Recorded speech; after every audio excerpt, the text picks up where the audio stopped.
दोस्तों, आज की इस वीडियो में हम आपके लिए लेकर आए हैं हाजी मलंग सरकार रहमतुल्लाही ताला अलैही का पूरा इतिहास, जो आपके होश उड़ा देगा। फिलहाल ये दरगाह इंटरनेट पर बहुत वायरल हो रही है, क्योंकि इसी दरगाह में कुछ दिन पहले हिंदू धर्म के कुछ लोग घुसकर JSR के नारे लगाकर दरगाह में हिंदू रीति रिवाज से पूजा भी कर दिए और इस दरगाह को एक मंदिर बताते हुए हाजी मलंग दरगाह को बाबा मछिंद्रनाथ का मंदिर बताने लगे। तो क्या वाकई इस बात में सच्चाई है या नहीं?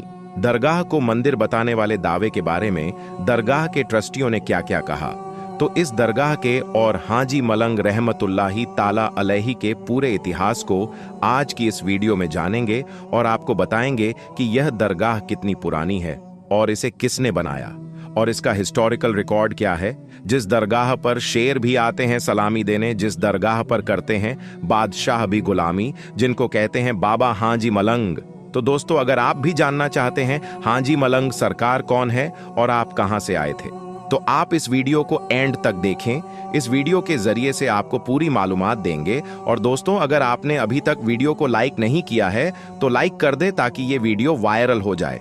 तो आइए दोस्तों, इस वीडियो को शुरू करते हैं। हाजी मलंग बाबा का नाम हाजी मलंग अब्दुल रहमान था, जो एक सूफी थे और 12वीं सदी में मिडिल ईस्ट से भारत आए थे। हाजी मलंग बाबा की यह दरगाह मुंबई से लगभग 50 किलोमीटर दूर कल्याण में है। कहते हैं कि हाजी मलंग दरगाह 300 या 500 साल पुरानी है और सबसे मशहूर दरगाहों में से एक है। यह पहाड़ों पर बने मलंगढ़ नाम के किले पर मौजूद है। यहाँ तक पहुंचने का रास्ता बेहद ही खूबसूरत है और उसे भी खूबसूरत दरगाह है, जिसका नाम हाजी अब्दुल रहमान उर्फ मलंग शाह बाबा रहमतुल्लाही ताला अलैही है। तो चलिए दोस्तों, अब हम जान लेते हैं कि हजरत हाजी अब्दुल रहमान उर्फ हाजी मलंग बाबा रहमतुल्लाही ताला अलैही की हिस्ट्री क्या है। दोस्तों, हिंदुस्तान का एक इलाका जो कोकण के नाम से मशहूर है, यहाँ पर राजा नल की हुकूमत थी। इसकी दौरे हुकूमत में मुसलमानों और गैर मुस्लिमों पर अच्छा सलूक नहीं किया जाता था और लोगों को जादू मंत्र पर अकीदा था। और रजानल भी एक बहुत बड़ा जादू पर यकीन रखने वाला इंसान था। और यही वह दौर था जब हाजी मलंग अब्दुल रहमान जुबैर रहमतुल्लाही ताला अलैही हिंदुस्तान तशरीफ लाए और बाबा हाजी मलंग के नाम से मशहूर हो गए। रिवायत है कि आप यमन के रहने वाले थे और अपने हुजरे मुबारक में तशरीफ फरमा थे। 12 रबीउल अव्वल को आप बाद महफिले मिलाद ख्वाब में आपको हुजूर सल्लल्लाहु अलैहि वसल्लम की बशारत हुई कि आप हिंदुस्तान के कोंकण में तशरीफ ले जाएं और वहां इस्लाम की क्षमा को रोशन करें। वहां के लोगों को रूहानी तालीम की बहुत जरूरत है। जब सुबह आप बेदार हुए, वहां जाने का फैसला किया और अपने चंद मुरीदों को लेकर हिंदुस्तान के लिए रवाना हुए। आप सफर करते हुए हिंदुस्तान की सरहद में दाखिल हो गए। बिल आखिर इस इलाके के हुदूद में पहुंच गए, जिसकी निशानी आपको ख्वाब में दी गई थी। ये इलाका उस वक्त बहुत ही खतरनाक इलाका था, जिसकी वजह से आपको बड़ी मुश्किलों का सामना करना पड़ा। एक दिन जबकि आपका सफर जारी था, आपको प्यास महसूस हुई और पानी खत्म हो चुका था और आसपास पानी मिलने की भी कोई गुंजाइश भी नहीं थी कि दूर से रोशनी नजर आई। जब चलते चलते आप करीब गए तो मालूम हुआ कि एक झोपड़ी है और रोशनी भी इसी झोपड़ी के सामने से जलती हुई लकड़ी की है। हाजी मलंग बाबा रहमतुल्लाही ताला अलैह इस झोपड़ी के करीब गए और आवाज दी। आवाज देने पर एक बूढ़ा झोपड़ी से बाहर निकला। यह एक ब्राह्मण था। आपकी ताजीम करते हुए कहा कि आप बहुत ज्यादा थके हुए मालूम होते हैं, अगर रात यही कयाम करना चाहे तो कर सकते हैं। ब्राह्मण के इस सुलूक से आप बहुत मुतासिर हुए और आपने कहा, हमें बहुत जल्द अपनी मंजिले मकसूद पर पहुंचना है, वरना तुम्हारी दावत को जरूर कबूल करते। आप वहां से पहाड़ की तरफ रवाना हो गए और मंजिले मकसूद के करीब तक पहुंच गए, जहां से पहाड़ की चढ़ाई शुरू होती है। कुछ दूर चलने पर हाजी मलंग सरकार रहमतुल्लाही अलैह के साथी बाबा बख्तियार शाह रहमतुल्लाही ताला अलैही को एक जगह बहुत पसंद आई। उन्होंने इसका इजहार हाजी मलंग बाबा रहमतुल्लाही अलैही से किया, जिस पर आपने इनको वहीं पर रुकने की इजाजत दे दी और आप वहीं पर बाबा हाजी बख्तियार शाह रहमतुल्लाही ताला अलैही रुक गए और उनके वफात के बाद उसी जगह उन्हें दफनाया भी गया। बहरहाल यहां से रास्ता इंतही दुश्वार था। गुंजान और घना जंगल, चारों तरफ सिवाय बड़े बड़े दरख्त पहाड़ के ऊपर दरख्तों के सिवा कुछ नजर न आता था। कुछ गौर फिक्र के बाद आपने अपने घोड़े दुलदुल की तरफ देखा और कहा, ऐ दुलदुल, इस दुनिया में फानी में कोई भी ऐसा नहीं है जो हमेशा के लिए जिंदा रहा हो। सबको एक दिन मौत का मजा चखना है, फर्क सिर्फ आज और कल का है। मगर ऐ दुलदुल, नेकी ही एक ऐसी चीज है जो हमेशा जिंदा रहेंगी। इसीलिए तू भी आज एक नेकी कर ले ताकि आने वाली दुनिया में तेरा नाम जिंदा रहेगा, और वह यह है कि तू एक ऐसी छलांग लगा कि मैं पहाड़ की चोटी पर पहुंच जाऊं। आपकी यह ख्वाहिश सुनकर दुलदुल खुशी से धूम हिलाने लगा। आपके हुक्म के मुताबिक दुलदुल ने पूरी कुव्वत से छलांग लगाई, लेकिन अफसोस कि इसकी कुव्वत ने जवाब दे दिया और आपका दुलदुल शहीद हो गया। आपके साथियों ने इसके जिस्म को दफन कर दिया। इसके मकाम मदफन सिवाय इन बुजुर्गों के किसी को नहीं पता है। मतलब दोस्तों, हाजी मलंग सरकार रहमतुल्लाही ताला अलैहि का दुलदुल कहाँ दफन है, इन बुजुर्गों के अलावा किसी को भी इसकी मालूमात नहीं है। मगर दुलदुल ने जहां से छलांग लगाई थी वहां उसकी नाल का निशान आज तक मौजूद है। इस सूरत में हाल को देखकर बाबा हाजी मलंग रहमतुल्लाही ताला अलैह ने खुदा से दुआ मांगी कि ऐ अल्लाह, मेरी मुश्किलों को हल कर। बंदा तेरी आजमाइश के काबिल नहीं, तेरी जात का अदना करिश्मा मेरी मुश्किलों को हल कर सकता है। थोड़ी देर बाद हवाओं में तेजी पैदा होने लगी, दरख्त गिरने लगे, बादल गरजने लगे, बिजली कड़कने लगी। वहां के बाशिंदे थर्रा उठे। इसी वक्त बाबा हाजी मलंग रहमतुल्लाही ताला अलैह ने पुरजोर आवाज में नारे तकबीर बुलंद किया। तीसरे नारे पर 3 हिस्सा पहाड़ जमीन में धंस गया। इन वाकयात को देखकर वहां के जाहिल लोग आपकी आमद को मुसीबत और परेशानी समझने लगे और आप पर पत्थर बरसाना शुरू कर दिया और तरह तरह की तकलीफें देने लगे। बाबा हाजी मलंग रहमतुल्लाही ताला अलैहि की तालीम सिर्फ मुसलमानों ही के लिए नहीं थी, बल्कि सारे ही मजहब के लोगों के लिए थी। आपने हर एक को सच्चाई, ईमानदारी व मोहब्बत व हमदर्दी और अखलाक का सबक दिया।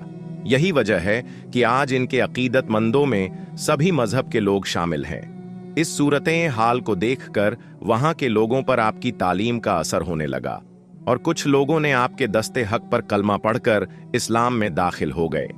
ये खबर वहां के राजा नल को भी पहुंच गई। इसने अपनी जादूगरी का इस्तेमाल किया, लेकिन कोई भी वार कामयाब न हुआ। इसकी सबसे बड़ी शिकस्त यही थी। अब इसको अपना वकार खतरे में नजर आने लगा। इसने अपने चंद लोगों को तलब करके सूरत हाल पर गौर किया और मशवरा किया, लेकिन कोई तरकीब समझ में न आई तो राजा ने एक आइडिया पेश किया जिसको सबने पसंद किया।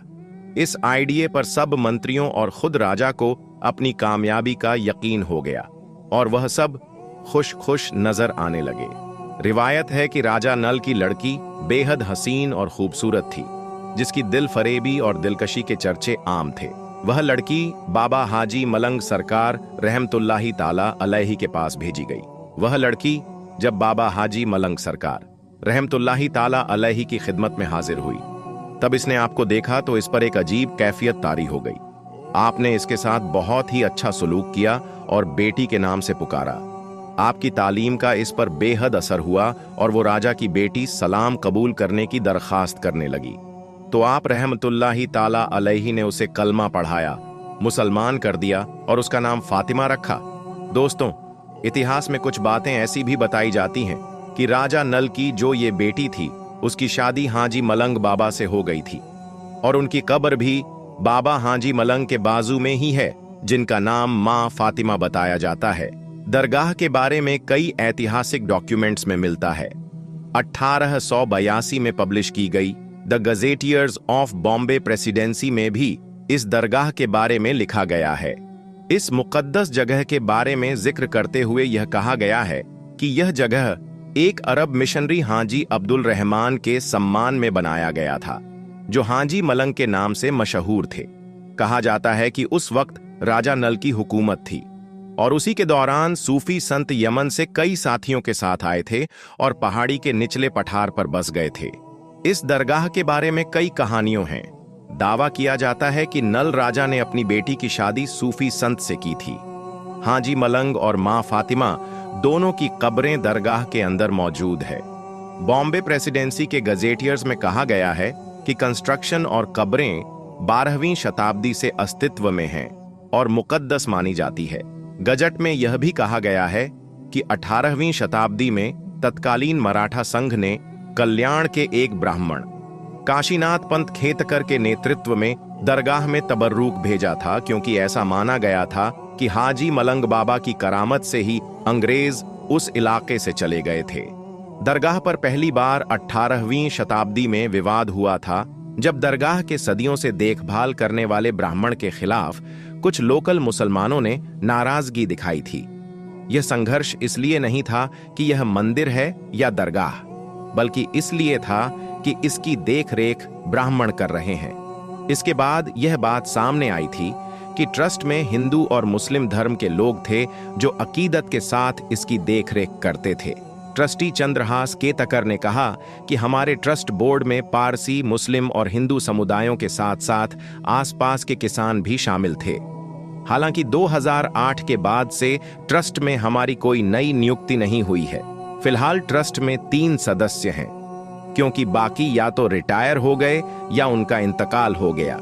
फिलहाल दरगाह की देखरेख ब्राह्मण परिवार करता है। यहाँ दोनों धर्मों के लोग आते हैं। इसकी बनावट एक दरगाह की तरह है। हालांकि पूर्णिमा के दिन यहाँ हिंदू लोग भी आते हैं और आरती करते हैं। दरगाह के मंदिर होने के दावे पर दरगाह के ट्रस्टी ने कहा कि जो कोई भी यह दावा कर रहा है कि हाजी मलंग दरगाह एक मंदिर है, वह ऐसा राजनीतिक लाभ के लिए कर रहा है। ब्राह्मण केतकर का परिवार पिछली 14 पीढ़ियों से इस दरगाह की देखभाल कर रहा है। तो दोस्तों, ये था दरगाह का पूरा इतिहास और विवाद के कारण। तो आपका ये वीडियो कैसा लगा, कमेंट करके जरूर बताएं और इस वीडियो को ज्यादा से ज्यादा जरूर शेयर करें।